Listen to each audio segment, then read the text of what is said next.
dikeceng ini. Atau Bapak Ibu Saudara ketika bangun tidur yang diingat adalah siapa? Customer saudara. Si Pak Haji datang kayaknya mau lihat kuenya, ya. Manajemennya kau orang kuenya, gitu ya.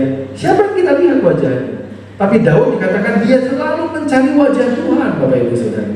Dan tahukah saudara bahwa sangat merindukannya Daud akan hadirat Tuhan dan mencari wajahnya ketika Daud pertama kali naik menjadi raja, yang dia menggantikan Saul. Dalam pidato kenegaraannya, Bapak Ibu Saudara, ternyata Daud melakukan satu hal yang menunjukkan bahwa dia sangat mencintai Tuhan. Slide berikutnya.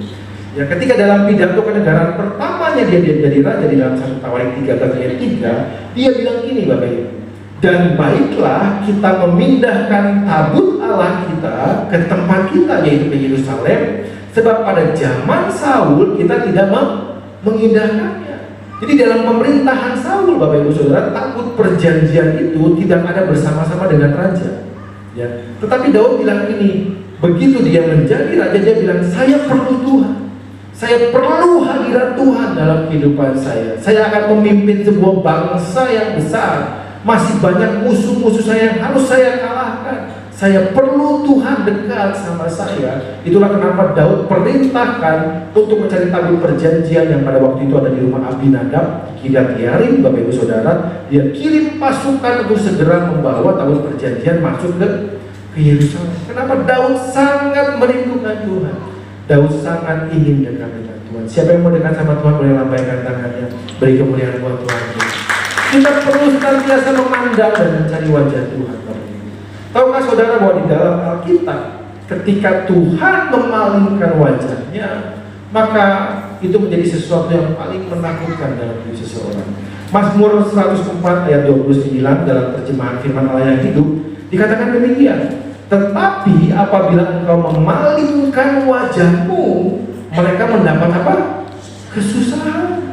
Ya. Pemazmur tahu betul, Bapak Ibu Saudara, kalau sampai Tuhan memalingkan wajahnya dari seseorang, memalingkan wajahnya dari suatu bangsa, maka akan terjadi kesusahan besar di dalam kehidupan mereka. Itulah kenapa saudara dan saya perlu senantiasa mencari wajahnya Tuhan.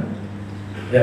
Dalam kisah Ayub kita lihat, kita ingat Bapak Ibu Saudara, ketika Ayub mengalami proses yang begitu berat, dia katakan demikian, mengapa kau menyembunyikan wajahmu dan menganggap aku sebagai musuhmu? Betapa takutnya Ayub, Bapak Ibu, ketika mengalami proses dan dia melihat bahwa Allah memalingkan wajahnya daripada dirinya.